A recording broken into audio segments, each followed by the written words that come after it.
Welcome to Awesemo Fantasy Football. Are you tired of the industry consensus? Are you sick of that groupthink mentality? Then try our data-driven approach from the world's #1 daily fantasy player, Alex Awesemo Baker.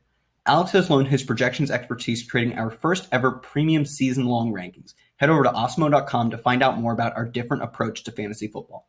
Now let's dive into how those rankings would attack drafting from the 101 pick. At the 101, it's pretty obvious Christian McCaffrey. He has two of the best ever seasons by receptions, the number 1 and 2 seasons for a running back by receptions. It's pretty obvious based on his volume that he is the 101, but he does even have an added upside of going from Kyle Allen as his quarterback to Teddy Bridgewater, both check down heavy quarterbacks, but one is actually good and the other is Kyle Allen. At the 212, Kenny Golladay is the pick.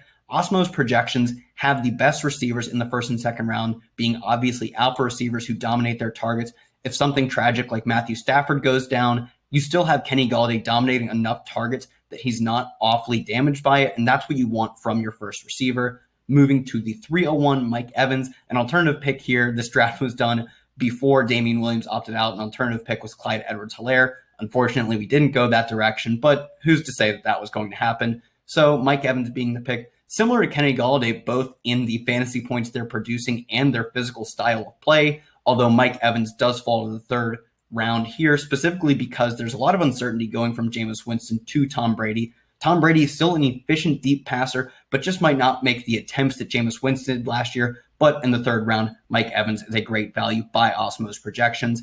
On to the 412, one of Awesemo's single favorite running backs to be drafting, David Johnson. The volume here is just projected to be great. We saw Carlos Hyde in this role get over 1,000 yards for the first time in his career, and he's not a particularly special back. We saw the Browns move on from him, and the Jaguars chose not to re-sign him. He's a journeyman at this point, but Deshaun Watson's arm pulling those safeties away and his legs freezing up linebackers really opens up lanes for any running back. David Johnson, Carlos Hyde, Duke Johnson, anyone in this offense is going to succeed.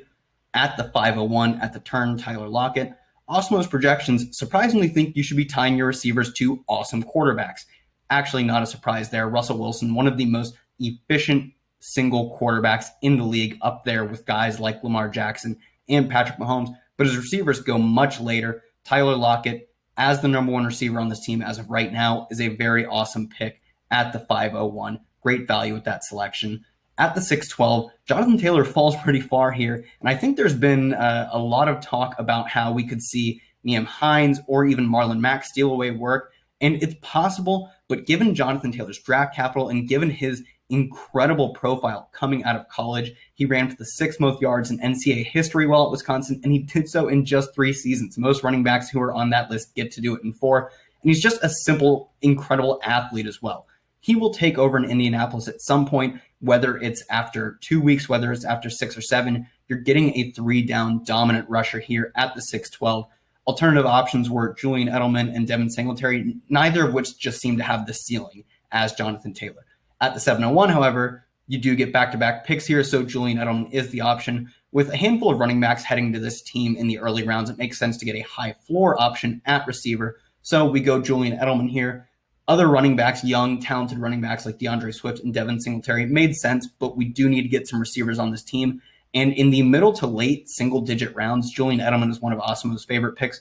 Edelman just continues to get targets. He's a top 5 option in terms of targets last year, and nothing really seems to be changing that with N'Keal Harry busting really hard as a first-round pick last year. Even if he does come on, you can expect Julian Edelman to continue to crush out of the slot with Cam Newton in town. At the 812, the double whammy. We considered Clyde Edwards-Helaire, didn't go with him, thought Damien Williams was a better value. We'll move on from this pick. Rip to all the people who took Damien Williams in their season-long drafts. 901, Emmanuel Sanders. Mecole Hardman and Ronald Jones were both solid alternatives here. Awesemo's rankings don't love Mecole Hardman, but that's largely because of the binary style outcome. If he doesn't get on the field because Sammy Watkins pushes him off, he doesn't score any fantasy points, whereas Emmanuel Sanders is really a lock to be his team's number 2 receiver, and he's the number 2 receiver to Drew Brees as his quarterback. We've seen what Drew Brees can do for players like Michael Thomas, like Alvin Kamara.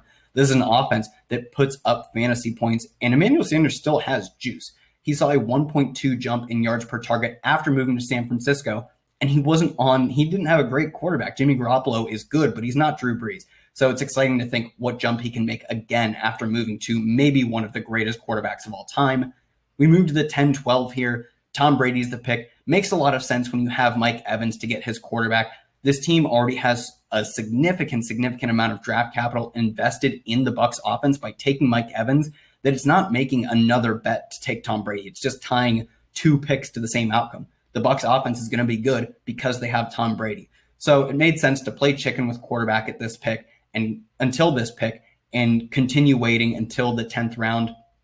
A lot of people are eyeing up early round quarterbacks, but when you have an expensive pick at wide receiver, you're making a bet that that offense is already going to be efficient and volume laden. So there's no reason not to take Brady here. And Brady still has a decent amount of juice as, he's 43 years old now, but he still has a lot of talent. It's just not been able to be shown when his top option was Julian Edelman and his number 2 option was a running back in James White. Now he probably has the best receivers he has ever had in Chris Godwin, in Gronk coming back, in Mike Evans. Even his ancillary pieces like Justin Watson and Scott Miller are far more talented than we saw last year in New England. And his offense is much more conducive to fantasy points with the Bruce Arians spread 'em and shred 'em style. So at the 10-12, Tom Brady, an easy selection here. Stafford also made sense with Kenny Golladay on the board, but Awesemo's projections give the edge to Tom Brady. And Evan Ingram, this team in need of a tight end, also made sense.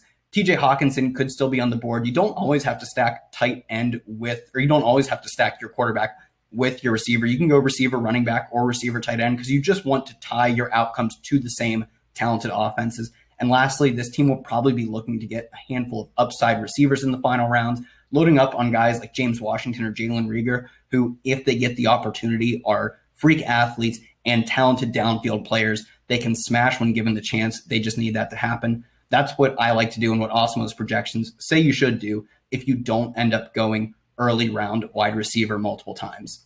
Guys, make sure you hit that like and subscribe button. Leave a comment. Who are your favorite picks? Who are your least favorite picks? Who would you have not taken in this draft that Awesemo's projections would? Let me know in the comments. Thanks for tuning in.